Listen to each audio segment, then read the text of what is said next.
సాహితీ మిత్రులందరికీ తెలుగు కథా స్రవంతికి దర్భా లక్ష్మీ అన్నపూర్ణ స్వాగతం. వైష్ణవి సీరియల్ నవల రచన దర్భా లక్ష్మీ అన్నపూర్ణ.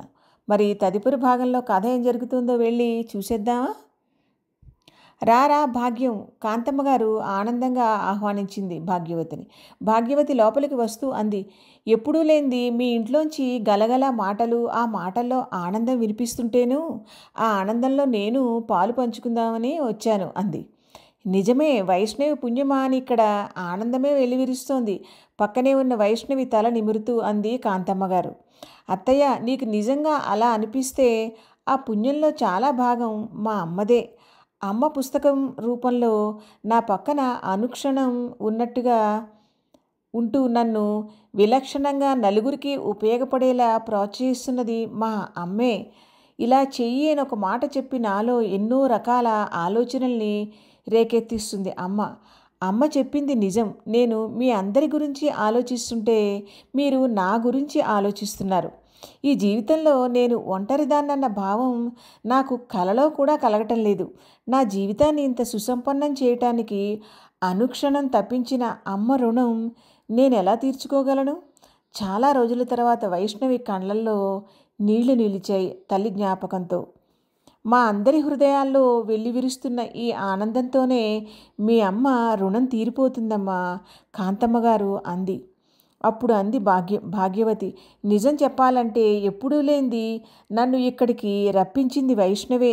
ఆమె మా కోసం ఆలోచించి మా ఇంట్లో ఆనందాన్ని నెలకొల్పటానికి ప్రయత్నించిన ఆ తీరు ఎంతో అబ్బురంగా అనిపించింది నాకు. మనం ఎవరి మటుకు వాళ్ళం కృంగిపోతూనే ఉన్నాం కానీ ఒకరి గురించి ఒకరు ఎప్పుడూ ఆలోచించలేదు. మనం కష్టంలో కృంగిపోతూ పైకి లేవలేనప్పుడు కూడా పక్కవాడి కష్టం గురించి ఆలోచించి దానిలోంచి వాళ్ళు బయటికి రావడానికి సహాయం చేస్తే మన కష్టంలోంచి కూడా మనకి బయటికి వచ్చే శక్తి వస్తుందని వైష్ణవి నిరూపించింది అంది కాంతమ్మ గారు.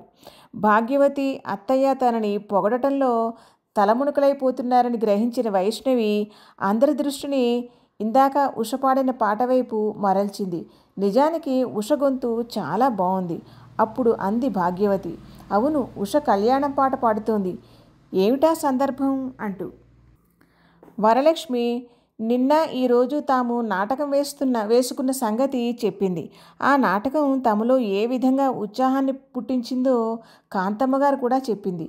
నువ్వు చెప్పింది నిజం కాంతం, మీలో ఇంత ఉత్సాహాన్ని ఎప్పుడూ చూడలేదు అన్న భాగ్యవతి వైష్ణవి వైపు తిరిగి, మా నరేష్ విషయంలో కూడా ఇలా ఎందుకు చేయకూడదు అంది ఎంతో ఆత్రంగా. నేను అదే అనుకున్నాను ఆంటీ. రేపు ప్రయత్నిద్దాం అనుకున్నాను. నరేష్ పూర్తిగా మాట్లాడటం మానేసి మౌనం దాల్చాడు కనుక ముందు పెదవి విప్పే ప్రయత్నం చేశాను అంది వైష్ణవి. నాకు ఇప్పుడే చెయ్యాలని ఉంది ఆ ప్రయత్నం ఏదో. భాగ్యవతి వైష్ణవి వైపే కాకుండా అందరి వైపు తిరిగి అంది అర్థింపుగా. అందరూ వెంటనే ఉత్సాహంగా అయితే ఇప్పుడే చేసేద్దాం అన్నారు. మా నరేష్ని ఇక్కడికే తీసుకువస్తాను, ఇక్కడే అందరం కలిసి నాటకం వేసుకుందాం అంది భాగ్యవతి. సరే అన్నారు అందరూ. ఇంకొకరికి సహాయపడటంలో ఉత్సాహం ఎలా ఉంటుందో వాళ్లలో మొదటిసారిగా అనుభూతిలోకి వచ్చింది. భాగ్యవతి పరుగులాంటి నడకతో వాళ్ళ ఇంటివైపు వెళ్ళింది. ఆ 2 ఇళ్లల్లో ప్రస్తుతం పండగ వాతావరణం నెలకొంది. ఆ పండగ పేరు ఉత్సాహం. 5 నిమిషాల్లో నరేష్ని వెంటబెట్టుకుని వచ్చింది భాగ్యవతి. ఈ 5 నిమిషాల్లో నాటకం ఎలా చేయాలి, ఎలా వెయ్యాలి, ఎలాంటి డైలాగులు ఉండాలి అన్న విషయం ఆలోచించుకుంది వైష్ణవి. ఈసారి కౌసల్య వరలక్ష్మి కూడా వైష్ణవి ఆలోచనల్లో పాలు పంచుకున్నారు. పక్కింటి అమ్మాయిల్ని చూడగానే నరేష్ కొంచెం ఇబ్బంది పడ్డాడు.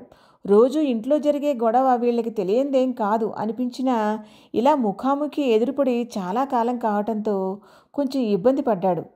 అది గమనించిన కౌసల్య వరలక్ష్మి, రా నరేష్, రా రా అంటూ చనువుగా ఆహ్వానించారు.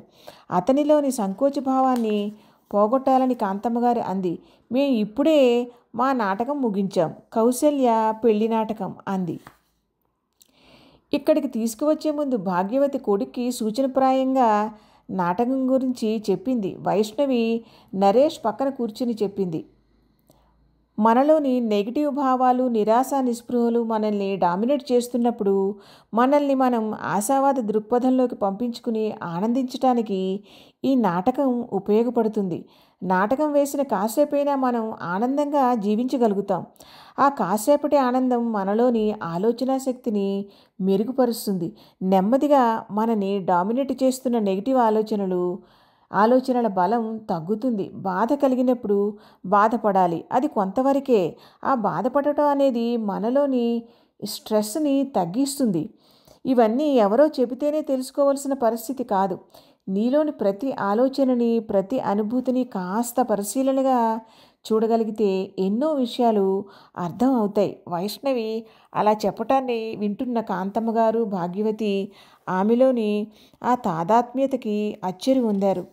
వేయబోయే నాటకంలో నరేష్ మనసులోని భావాలు ఎలా ఉండాలి, అతను చెప్పే మాటలకి భాగ్యవతి ప్రతిస్పందన ఎలా ఉండాలో వివరించి కొన్ని డైలాగులను కూడా చెప్పి మిగతా సందర్భానుసారంగా మీరు చేయవచ్చు అంది వైష్ణవి. మునుపెన్నడూ ఎరుగని కొత్త అనుభవం. నాటకం ప్రారంభం అయింది. అమ్మా, నాకు ఉద్యోగం దొరికిందమ్మా. అమ్మా, ఎక్కడున్నావు? త్వరగా రా బయటికి. నా మొహంలో వెలిగిపోయే ఆనందం చూడమ్మా అన్నాడు నరేష్. అవునా, నాకు కూడా చాలా ఆనందంగా ఉంది బాబు. నీకెందుకు దొరకదు? ప్రయత్నించాలే గాని. ఎప్పటి నుంచి జాయిన్ అవ్వమన్నారు అంది భాగ్యవతి. ఒక వారం రోజులలోపు. అమ్మా, ఉద్యోగానికి వెళ్ళేటప్పుడు కొత్త డ్రెస్ వేసుకుని వెళ్తాను. 2 కొత్త డ్రెస్సులు కొనిపెట్టమ్మా. చిన్నపిల్లాడు చాక్లెట్ అడుగుతున్నట్టుగా అడిగాడు నరేష్. అలాగే, రేపు ఉదయమే వెళ్ళి కొనుక్కుందాం. ఉద్యోగానికి శుభారంభంగా కొత్త బట్టలు వేసుకుందువు గాని. ఆఫీసుకి ఎన్ని గంటలకు వెళ్ళాలి? ఎన్ని గంటలకి వస్తావు ఇంటికి అంటూ అడిగింది భాగ్యవతి. పొద్దున్నే 9 గంటలకల్లా ఆఫీసులో ఉండాలి. ఇంటికి ఎప్పుడు వస్తావని అడగకమ్మా. పని చేయటం అంటే నాకు ఇష్టం. ఆఫీసు వాళ్ళు 24 గంటలు పని చేయమన్నా చేస్తాను. భుజాలు విదిలిస్తూ అన్నాడు నరేష్. ఆ తపన ఉండాలి నాన్న. పని పట్ల అంత ఇష్టం ఉంటే ఆ పనిని కూడా అద్భుతంగా చేయగలుగుతావు. నీ మీద ప్రశంసల వర్షం కురుస్తుంది అంది భాగ్యవతి. కానీ ఒక మాటమ్మా, ఉద్యోగం అంత పెద్దదేం కాదు దిగులుగా చెప్పాడు నరేష్. ఉద్యోగం పెద్దదా చిన్నదా అన్న ఆలోచన పెట్టుకోవద్దు. పని చేయటం అన్నది జీవితానికి ఊపిరి లాంటిది. పని చేయటంలో ముందు ఆనందాన్ని పొందటం నేర్చుకోవాలి. ఆ తర్వాత అభివృద్ధి దానంతట అదే వస్తుంది.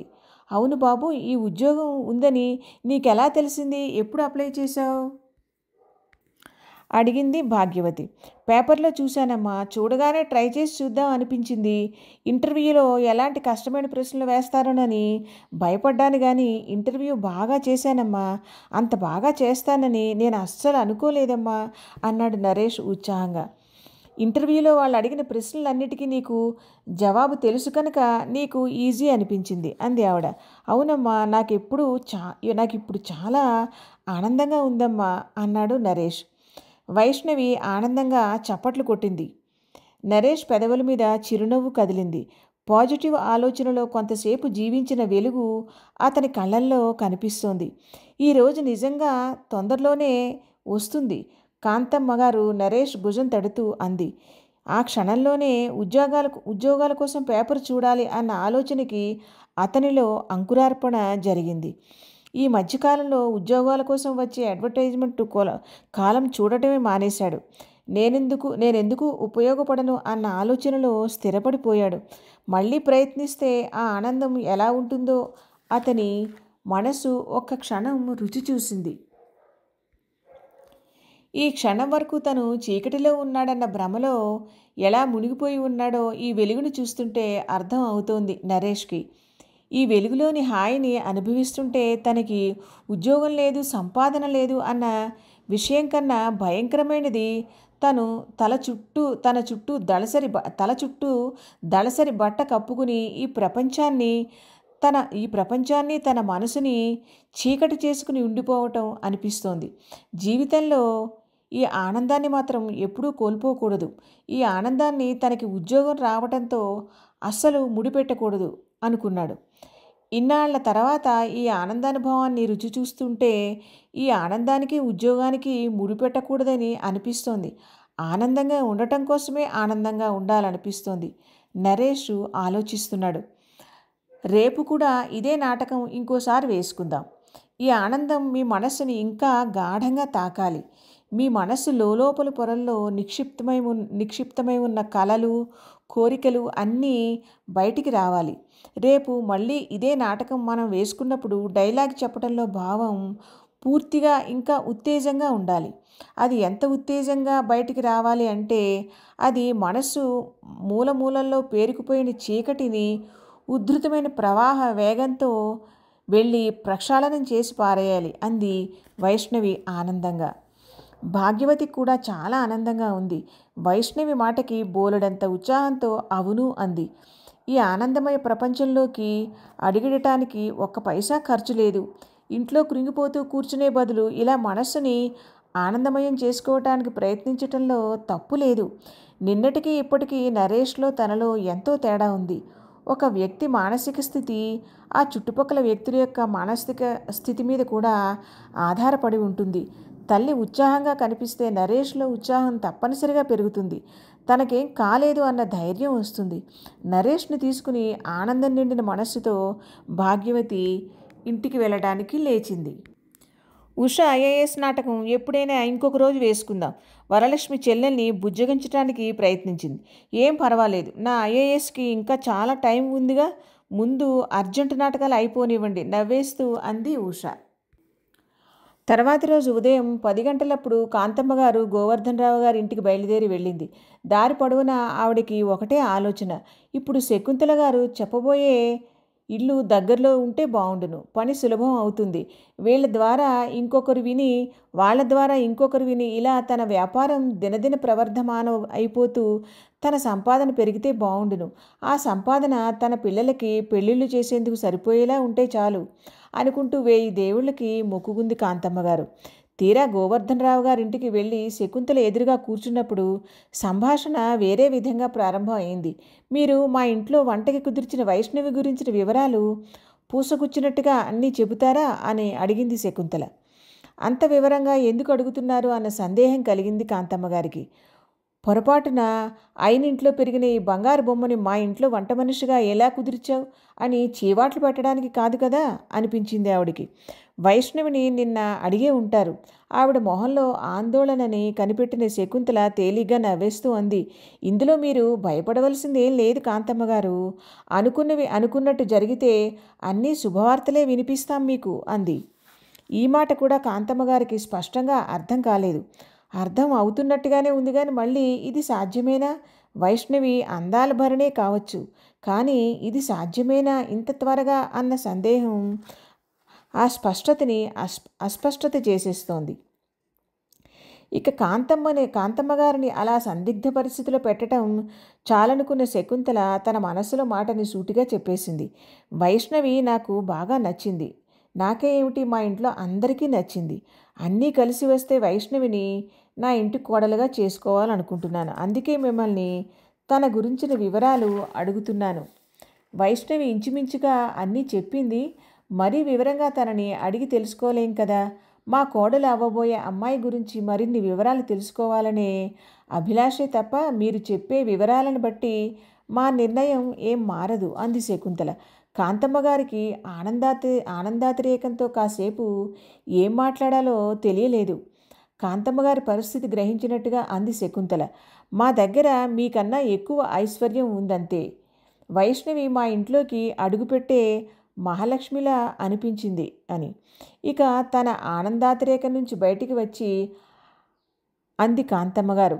వైష్ణవిని ఇంకా దగ్గర నుంచి చూసిన కొద్దీ మీరు ఇంకా మురిసిపోతారు. బంగారు తల్లి, సద్గుణాల రాశి, బాహ్యంగా ఎంత అపురూపమైన అందచందాలు గలదో మానసికంగా అంతకన్నా ఎక్కువ సౌందర్య రాశి అంది. ఆ సంగతి నాకు ఒక్కరోజులోనే కొంత అర్థం అయినట్టుగా అనిపించింది. మీరు చెప్పినట్టు ముందు ముందు ఇంకా అర్థం అవుతుంది. అయితే వైష్ణవిని కోడలిగా పొందబోయే మేము చాలా అదృష్టవంతులం అన్నమాట అంది. అది మాత్రం నేను ఖచ్చితంగా చెప్పగలను.